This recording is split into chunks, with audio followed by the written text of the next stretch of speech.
जय श्री माता जी।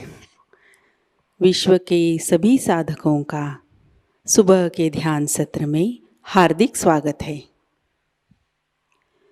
दोनों हाथ गोद में, चित्त सहस्त्रार पर।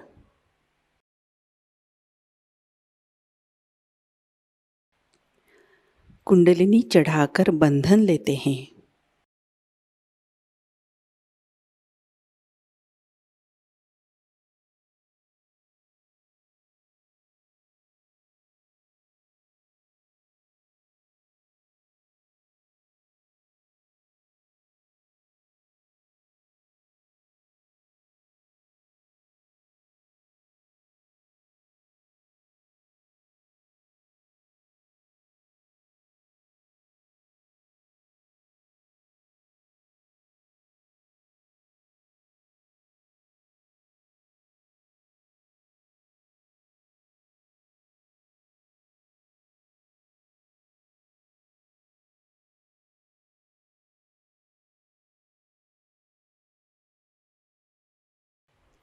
तीन महामंत्र, तत्पश्चात श्री गणेश मंत्र।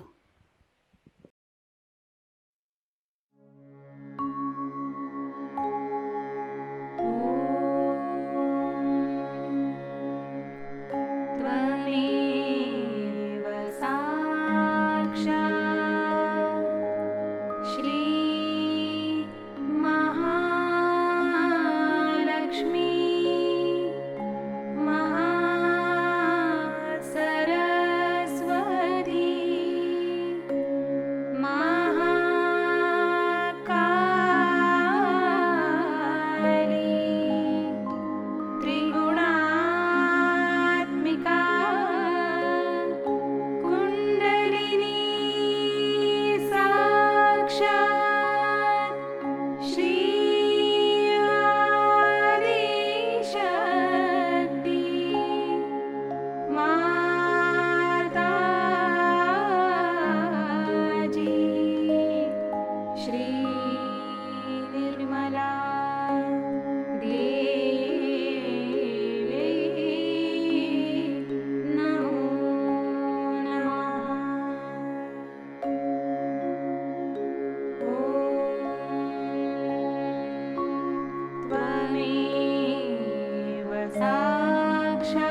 अपने चित्त को सहस्त्रार में लाते हैं।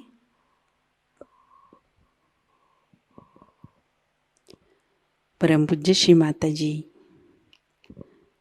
कृपा कर आप हमारे सहस्त्रार में विराजिए। आपकी कृपा से हमारा आत्म साक्षात्कार सुदृढ़ कीजिए।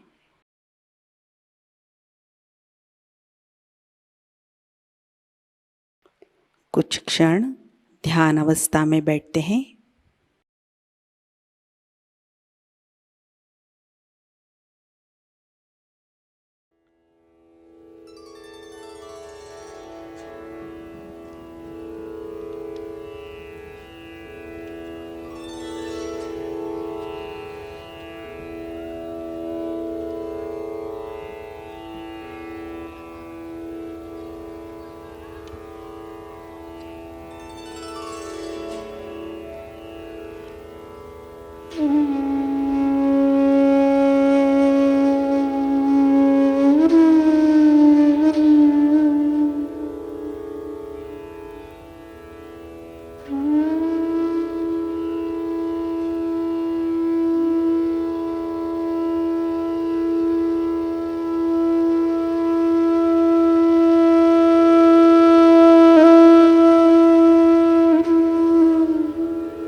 इसी अवस्था में अमृतवाणी आत्मसात करते हैं।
कुछ नहीं है आज,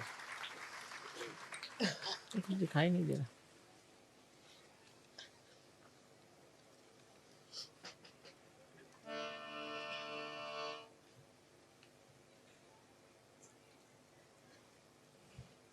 क्या कॉलेज भर झाला?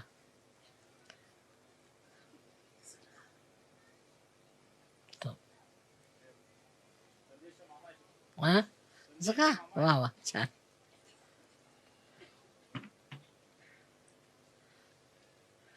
उत्तम.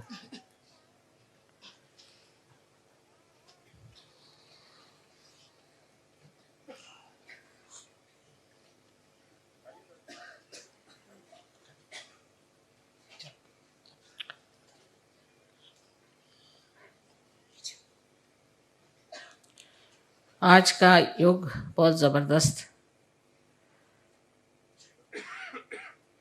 और इस विशेष योग के दिन, जिसे कि अंगारकी कहते हैं, अंगार की चतुर्थी, कृष्ण पक्ष की चतुर्थी है।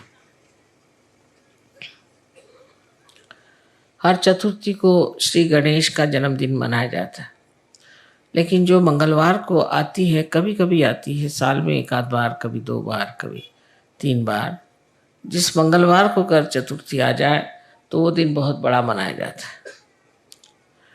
और आज वही योग है कि हम लोग मंगलवार के रोज़ गणपतिपुणे में बैठे हुए हैं, जबकि यहाँ ये बड़ा भारी योग अंगारकी का माना जाता है, और यहाँ पर हजारों लोग आते हैं श्री गणेश की पूजा करने के लिए।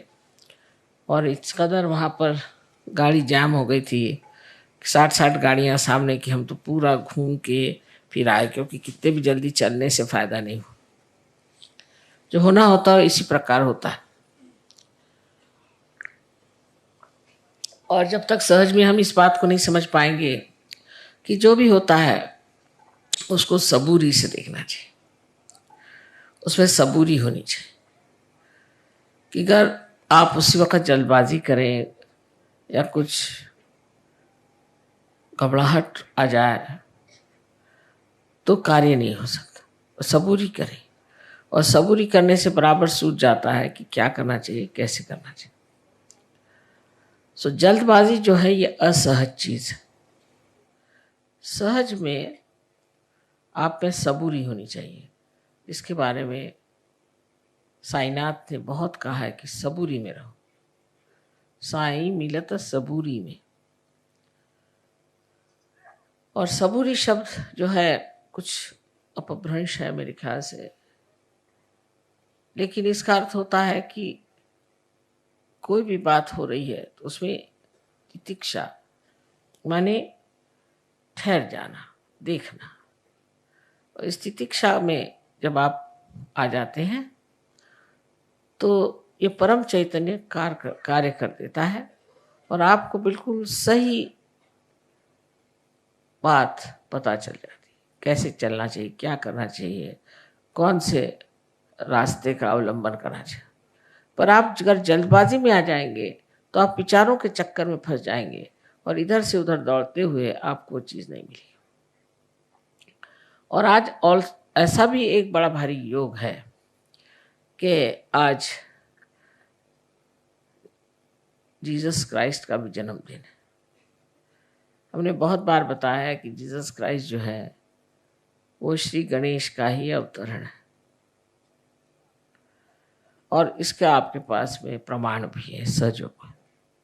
सो आज उनका जन्मदिन होना, आज इनका भी जन्मदिन होना, मंगलवार का दिन होना, और इतना बड़ा समारंभ होना, और सब दूर आतिशबाजी होना, ये बहुत बड़ी योग की बात है, जो हम इस महागणपति के स्थान पे आकर के उस महाविष्णु की पूजा कर रहे हैं।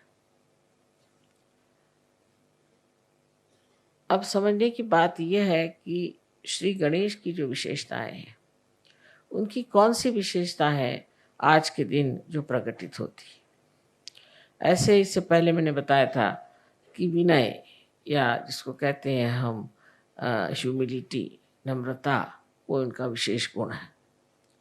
और दूसरा है उनका विजडम। इसके लिए मुझे शब्द नहीं मिल रहे थे मराठी में। इसको उन्होंने बताया कि विजडम का मतलब है सुबुद्धि।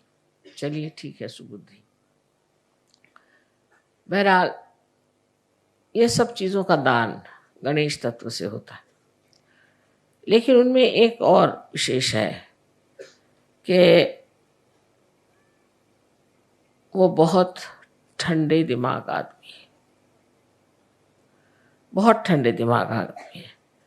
उनकी चाल बहुत ठंडी है। जैसे कि हाथी है, हाथी में आप देखते हैं कि बहुत धीमी चाल है, पर उसकी चाल ऐसी सुंदर होती है कि किसी भी स्त्री जो अच्छे से चलती है उसको कहते हैं गजगामिनी, माने वो हाथी के जैसे चलती है। धीरे धीरे पाँव उठाना, कहाँ पाँव रखना वो सोचना, कहीं कोई पैर के नीचे चींटी ना आ जाए, कोई जानवर नहीं आना, इसका ख्याल करते हुए वो चलते हैं। और सामने अपनी सूंड से फूंकते चलते हैं कि सामने कोई और ऐसी चीज़ हमारे सामने नहीं आ जाए कि जिससे हमारे हाथ से वो नष्ट हो जाए। दूसरे वो सिर्फ घास खाते हैं, और घास खा कर के भी इतने बलिष्ठ होते हैं कि जो बड़े बड़े काम होते हैं जिसमें कि बहुत वज़न उठाना पड़ता है, वहाँ पर सिर्फ हाथी का ही उपयोग होता है।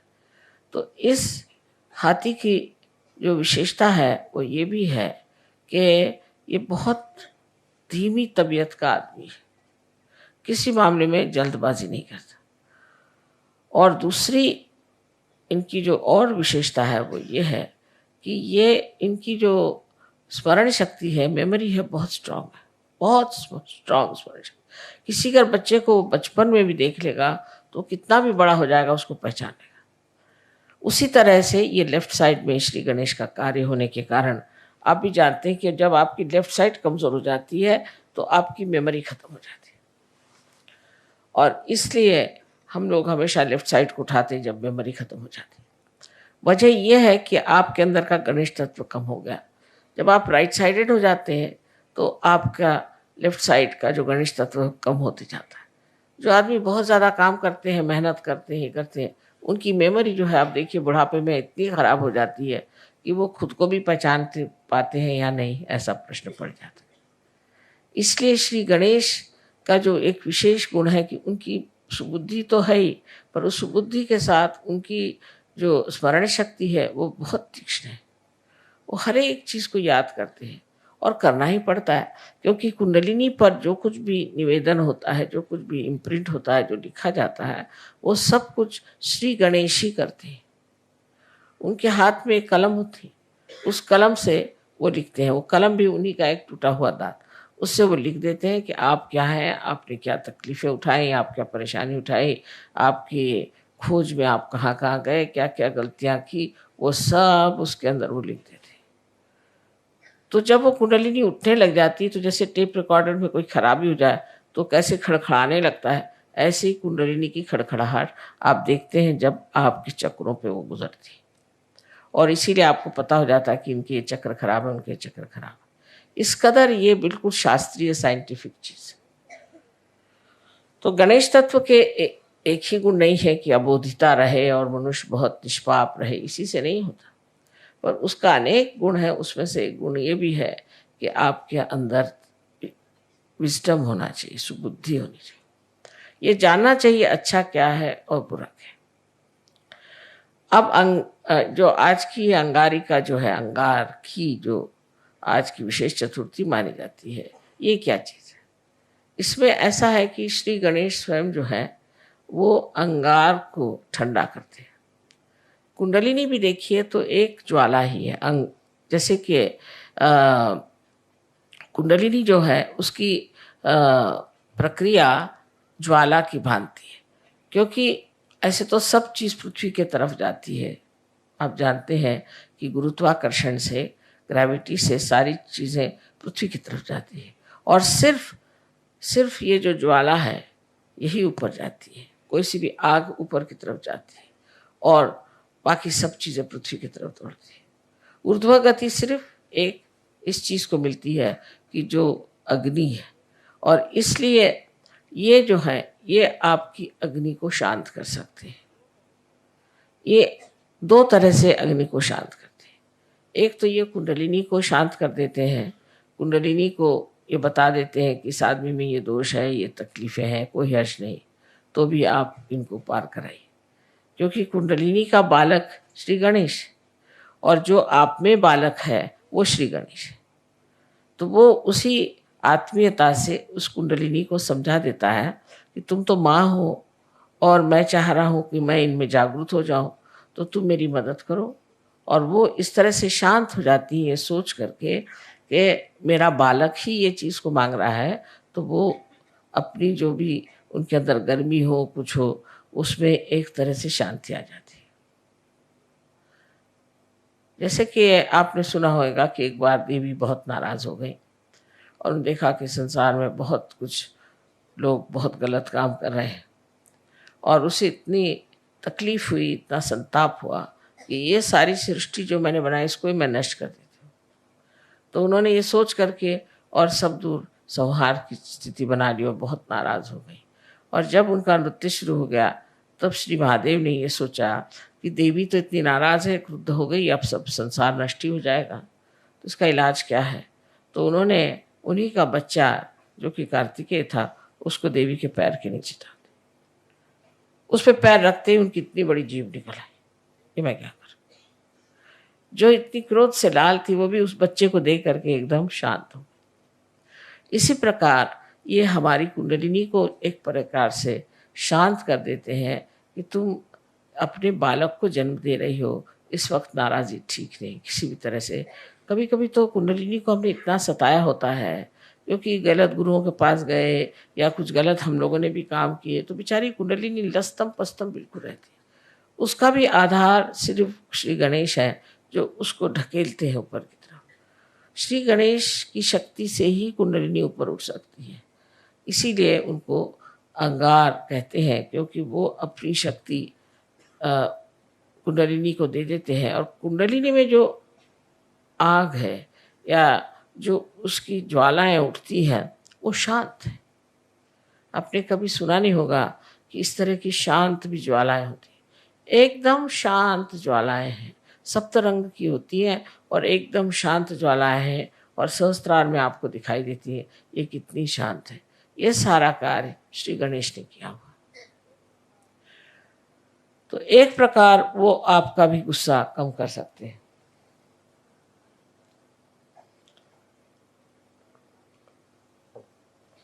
आपकी भी नाराज़गी दूर कर सकते हैं। और जब हम नाराज़ हो जाते हैं तो उसमें हम बहक जाते हैं और हमें याद ही नहीं रहता कि हमें क्या करना चाहिए क्या नहीं करना चाहिए। उसमें हम किसी को मार सकते हैं, पीट सकते हैं, किसी को खून कर सकते हैं, कुछ भी कर सकते हैं। उस वक़्त जो कंट्रोल होता है वो सिर्फ श्री गणेश से होता है और श्री गणेश जो है आपके गुस्से को ठंडा कर देते हैं। अब देखिए कि ईसा मसीह भी उसी तरह के हैं कि उन्होंने ये बताया कि सबको क्षमा कर दो। जिसने तुम्हें तकलीफ दी उसके प्रति तुम गुस्सा करते हो, पर अगर तुम सबको क्षमा करना एक बार सीख लो कि सबको क्षमा कर दी। जिन्होंने उनको इतना अपमान करके, इतना सता करके और सूली पे चढ़ाया, उनके लिए भी उन्होंने परमात्मा से, अपने पिता से कहा कि हे पिता इनको क्षमा कर दो, क्योंकि ये जानते नहीं हैं कि ये क्या करें। ऐसे जब ईसा मसीह ने कहा तो आप सोचिए जिस साल लोगों ने उनको क्रूस पे चढ़ाया, इतना परेशान कर दिया, उनके लिए भी उन्होंने इतनी क्षमा की वृत्ति ली। सो ये उनका एक चरित्र है, एक स्वभाव है। और दूसरा भी ईसा मसीह का चरित्र ऐसा है कि जब लोग उनके मंदिर के सामने बैठ करके और चीज़ें बेच रहे थे, जैसे अपने यहाँ भी है, मंदिरों में लोग जाते हैं तो वहाँ चीज़ें बेचते हैं और वही चीज़ चढ़ाते हैं। जैसे एक नारियल को चढ़ाया फिर ला के उसको बेचते हैं, माने उसका बिजनेस बना लेते हैं। तब उन्होंने हाथ में एक खंडर लेके सबको मारा और कहा कि तुम ये बिजनेस नहीं कर सकते, तुम्हें अगर करना है तो ठीक है, जो कुछ भी है वो स्वच्छ तरीके से होना चाहिए। ये नहीं कि जो आप भगवान को चढ़ा रहे हैं उसको लाकर फिर बेच रहे हैं, जो हार भगवान को चढ़ा रहे हैं उनको लाकर फिर बेच रहे हैं। इस तरह की चीज़ उन्होंने कहा बिल्कुल ही गलत बात है। और इतना उन्हें क्रोध आया कि उन्होंने हाथ में हंटर लिया और उसको सबको तड़ातड़ मारना शुरू कर दिया। ये दूसरी साइड है। ऐसे ही श्री गणेश की भी एक दूसरी साइड है। दूसरी साइड गणेश की ये है कि जिस वक्त कोई भी राक्षस या दुष्ट आपको परेशान करेगा या तंग करेगा, तो वो गणपति है, माने गणों के वो राजा है, तो वो उन राक्षसों को और दुष्टों को नष्ट करते हैं, उनको एकदम उनका सर्वनाश कर देते हैं। आपको कुछ कहने की ज़रूरत ही नहीं है, आपको कुछ बताने की ज़रूरत नहीं, वो खुद ही आपके साथ लगे हुए हैं गण लोग, और वो ऐसे लोगों को ठीक ही कर देते हैं जो आप लोगों को तंग करें। सहयोग में आप लोग जान लीजिए कि आप पूरी तरह से सुरक्षित हैं और आपको कोई भी नहीं दुख दे सकता। हाँ, अगर आप सहयोग में हैं तो आपके गण जो हैं वो चारों तरफ घूम रहे हैं और वो यहाँ भी पधारे हैं, और वो हर समय आपके ऊपर अपनी सुरक्षितता का उन्होंने पूरी तरह से आपके ऊपर अपना आच्छादन डाल दिया, पूरी तरह से आपको ढक लिया। आपको कोई भी तरह की तकलीफ परेशानी नहीं हो सकती। फिर आप उसको चमत्कार कहते हैं, माँ किस तरह से मैं बच गया, पता नहीं क्या हुआ, मैं कैसे बच गया। ये सब गणों का काम है, और गण ये कार्य जब करते हैं तब समझ लेना कि आप वाकई में एक सहयोगी हैं। अगर वो ये कार्य आपके लिए नहीं करते हैं तब तो समझना है कि आप अभी तक पूरी तरह से सहयोगी नहीं हो। दूसरी बात गणों की ऐसी होती है कि हमेशा हमारे शरीर में भी वो कार्यान्वित रहते हैं। शरीर से बाह्य की चीज़ें जो करते हैं वो सिर्फ आप जब पार हो जाते हैं, जब आपका संबंध परमात्मा से हो जाता है, तब वो आपका शरीर और आपका सब धन और आपकी सब चीज़ें, बच्चे, सबको संभालते हैं। पर उससे पहले हमारे अंदर वो एंटीबॉडीज़ बन करके जीते हैं, और ये जो एंटीबॉडीज़ होती हैं यही हमें रोगों से बचाती है और उससे हम लड़ झगड़ सकते हैं। तो इसका चक्र जो है सेंटर हार्ट, यहाँ पर स्टर्नम करके जो हड्डी है उसके अंदर शुरू में होता है। 12 साल तक ये एंटीबॉडीज़ तैयार होती हैं और वो फिर सारे शरीर में दौड़ करके तैयार रहते हैं।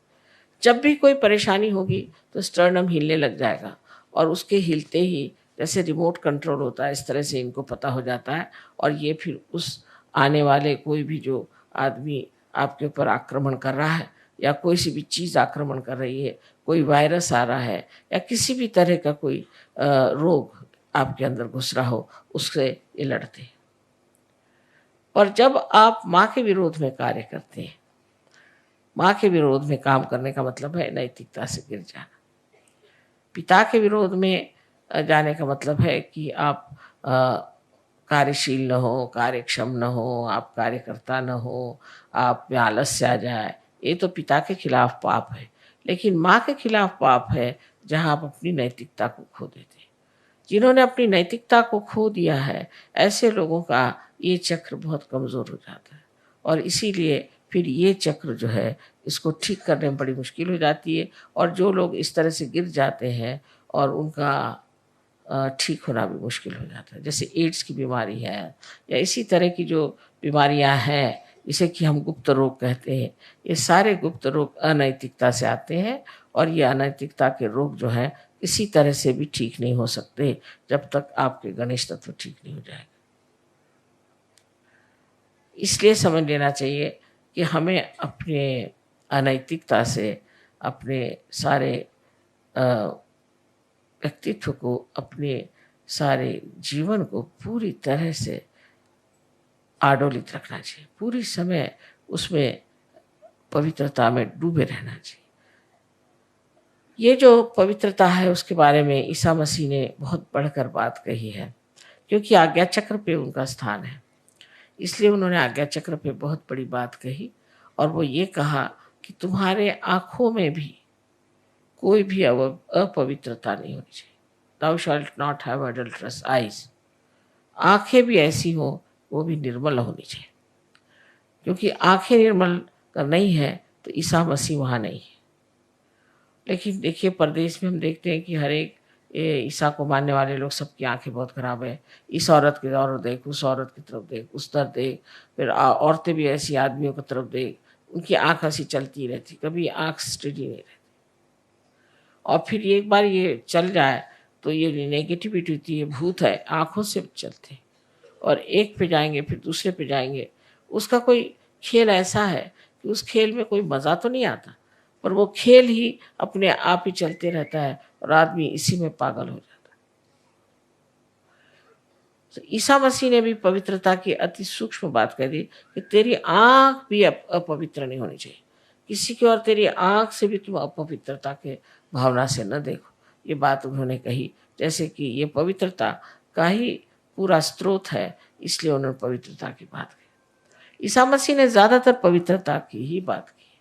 जहाँ जहाँ बात की है वो ज़्यादातर कि आप अपने को कैसे पवित्र रख सकते हैं और कैसे आप नैतिकता के बल पर खड़े हो सकते हैं।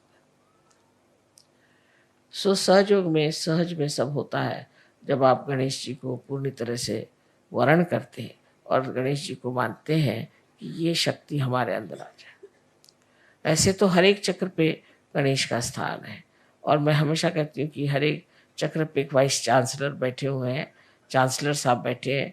जब तक ये सर्टिफिकेट नहीं देंगे तब तक कुंडली नहीं चढ़ेगी नहीं, और हर चक्र पे ये काम करते। तो आज के इस योग की मैंने बात बताई कि उनका जो दूसरा स्वभाव है कि जो अंगार है, उस अंगार को वो अंगार से भी ठंडा कर सकते, वो पूरी तरह से कर सकते हैं। जैसे कि आपने देखा है जिस वक्त में रावण ने श्री राम के विरोध में बात की तो लंका में आग लग गई। तो आपके जो हनुमान जी हैं वो भी मंगलवार ही की उनकी पैदाइश है और वो उनके पास नवधा शक्तियाँ हैं। उसके साथ ये दोनों ही मिल करके ऐसे काम करते हैं। और विशेषकर मनुष्य के अंदर का क्रोध हो तो उस क्रोध को कैसे शांत करना चाहिए ये श्री गणेश जानते हैं। और वो फिर इस तरह से उस पर युक्तियाँ करते हैं, उस पर ऐसे ट्रिक्स करते हैं कि वो आदमी एकदम हताश होकर के और फिर मान जाता है कि मैंने जो किया वो गलत किया, मुझे ऐसा नहीं करना चाहिए।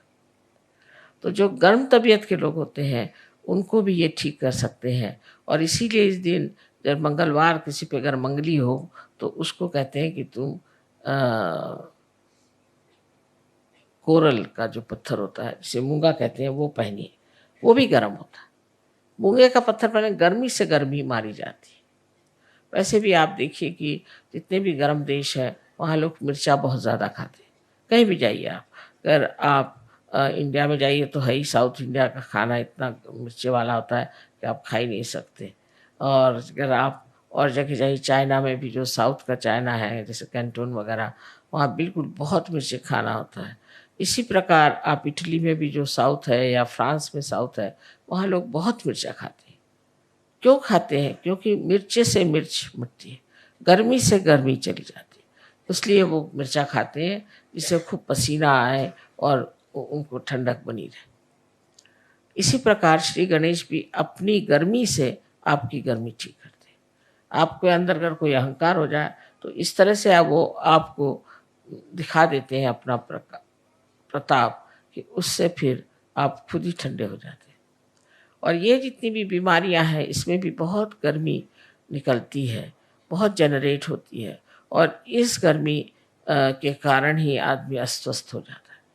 इसलिए ठीक है कि हम इस गर्मी का ही इलाज करें और उसके लिए श्री गणेश की आराधना करें और उनके प्रति अपने को विशेष रूप से समर्पित करें। आज का दिन बहुत ही बड़ा मैं सोचती हूँ जो ये 3 चीज़ों का योग यहाँ हो गया कि आज ही ईसा मसीह का जन्म है, आज ही मंगलवार है, आज ही श्री गणेश का भी जन्मदिन है और आप लोग सब गणपतिपुरे में आए। ये सब कुछ इस कदर बन गया आज कि मुझे इससे बड़ा सहज में ही जो एक चमत्कार होता है ऐसे लग रहा है कि बड़ा भारी चमत्कार है कि इस वक्त सब लोग आए। पर उसमें तकलीफ भी हो गई कि सब यहाँ पर इतने लोग भीड़ कर गए थे कि हम तो जाम में फंस गए और देर हो गई। पर देर या कोई सी भी चीज़ होती उसमें सबूरी की बात है। हम तो हमेशा सोचते हैं कि जो समय हमारे नियत है वही समय पूजा होगी, उससे पहले हो ही नहीं सकती। तो इसलिए जो चीज़ नियति का है उसको क्यों बदला जाए, उसके तरफ लड़ाई झगड़ा करने से फायदा क्या। जो है सो है, इस वक्त में जो होगा तब हो जाएगा, तब पूजा हो जाएगी। उसमें अब इस वक्त पूजा नहीं हो रही, ये टाइम था। हम कोई घड़ी के गुलाम तो है नहीं। लेकिन इसके फायदे कितने होते हैं ये आप आगे जाकर देखेंगे कि अगर आप टाइम का गुलामी नहीं करें तो बहुत कुछ सहयोग फैल सकता है। पर जो आदमी टाइम की गुलामी करता है वो कभी सहयोग नहीं फैला सकता, क्योंकि उसको हमेशा रहता है ये टाइम में ये कर रहा है, ये टाइम में ये कर रहा है, और सहयोग के लिए उसको टाइम ही नहीं मिलता। पर जो कहेगा कि मुझे सहयोगी करना है तो पूरा टाइम उसके लिए पड़ा हुआ है और पूरी चीज़ बढ़िया तरीके से हो जाती है। पर इस पर सिर्फ बात यह है कि एक तो अनुभव होना चाहिए, और अनुभव होने के बाद उस पर विश्वास होना चाहिए। ऐसी ऐसी चीज़ें घटित हो जाती हैं।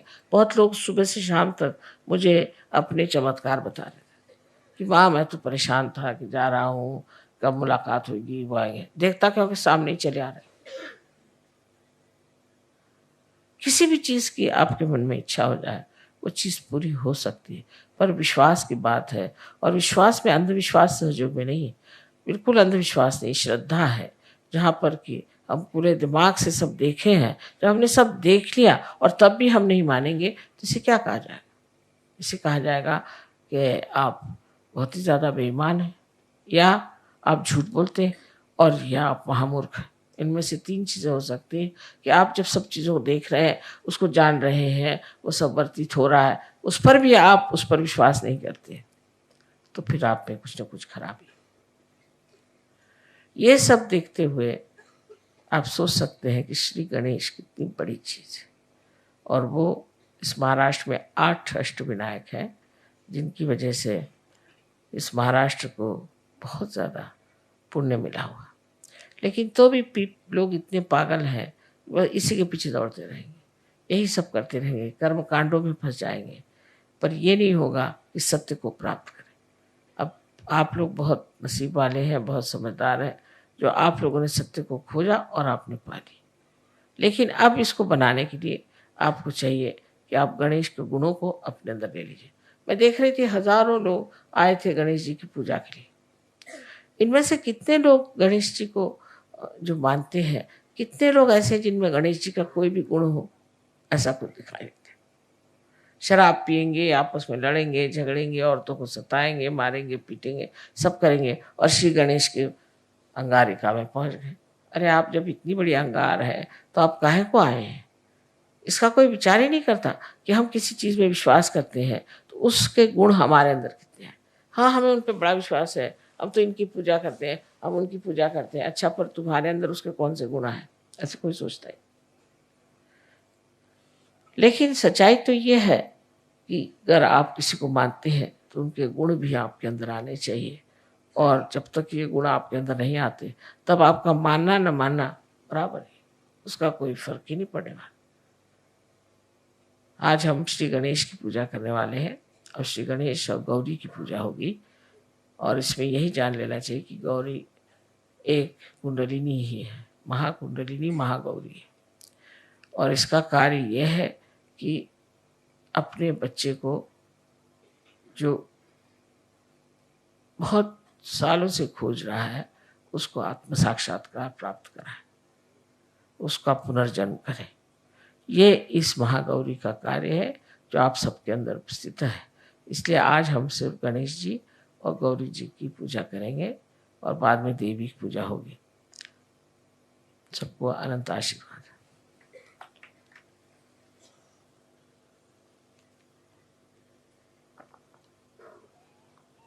In short, I told them what is so special about today. Tonight is the time when this is Tuesday. On Tuesday, Sri Ganesha was born. So they celebrate every fourth day of the moon as the Sri Ganesha's birthday, because of born on the 4th. But when this 4th falls on a Tuesday, then they think it's a tremendous yoga, because on Tuesday he was born. On Tuesday, this 4th of the day of the month has come, so they just try to worship it as a something special day. Now, I also told them what is the quality of Sri Ganesha, which we see in Christ, and as Christ is the incarnation of Sri Ganesha. Today, remarkable thing is that the third yoga is that today is the birthday of Christ.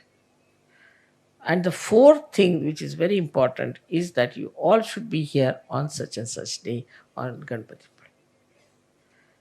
So it's very important day, and that's how we have to learn that if you worship Ganpati or if you worship Christ, we should try to think what qualities we have got within ourselves. Now, regarding Jesus Christ, you know him very well, that he always talked of morality, always talked of holiness, of auspiciousness. And all these things, you see, the holiness and the complete cleanliness within your being is to such an extent that he said that thou shalt not have adulterous eyes. So Sri Ganesha also was against the adultery. Any kind of adultery he was against, and that's why those people who indulge into adulterous life suffer very badly. It's rather difficult to cure them. All these diseases which are incurable of Ganesha's problems are really difficult because here you have insulted Sri Ganesha, and that's why he gets angry with you. Now his style is of two types. One is by which he soothes you down, he soothes your kundalini, and the second one is where he really gets angry with you and tries to punish you. These two qualities here. So one has to be very careful when you are dealing with your morality. The morality should be a part and parcel of your being. That you should be proud that you are moral and that you should try to lead a very moral life without torturing anybody, without troubling anybody. In Sahaja Yoga, I hope it is all very clear cut that we have to lead a very, very moral life. Of course, all my lecture can be translated later, and I hope you will be able to enjoy it. But this is the best part of it that today we have the birthday of Christ, the birthday of Sri Ganesha, and also on such a date which is so well worshipped and regarded as something important in India. May God bless you.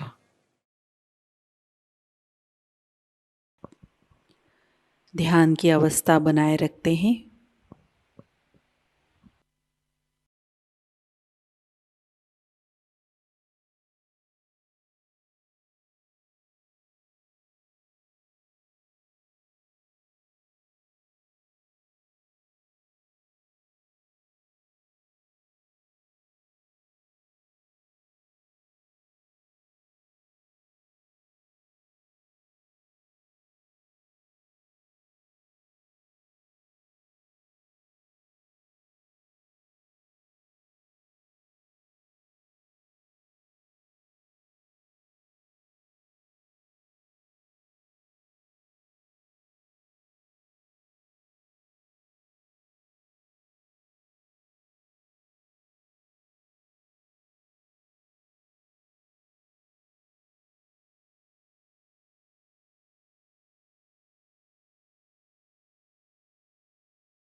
जय श्री माता जी।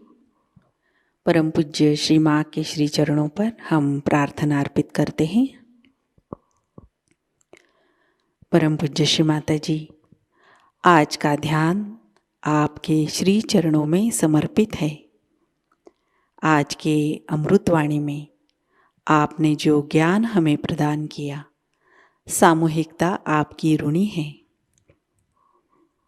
परम पूज्य श्री माता जी, आपकी कृपा में सामूहिकता को सहज कार्य करने हेतु उत्तम संतुलित माध्यम बनाइए। हमारे अंदर से निरंतर आपकी शक्तियाँ प्रवाहित होती रहे। आपकी कृपा में विश्व निर्मल धर्म प्रस्थापित हो जाए। माँ, इस ध्यान सत्र में अगर हमसे कोई गलती हुई हो, कृपा कर हम सबको क्षमा कर दीजिए। हमारी प्रार्थनाओं का स्वीकार कीजिए और हमें आशीर्वादित कीजिए। आपके श्री चरणों पर कोटि कोटि प्रणाम, अनंत कोटि प्रणाम। जय श्री माता जी। कुंडलिनी चढ़ाकर बंधन लेते हैं।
आज का ध्यान सत्र अभी संपन्न होता है। जय श्री माता जी।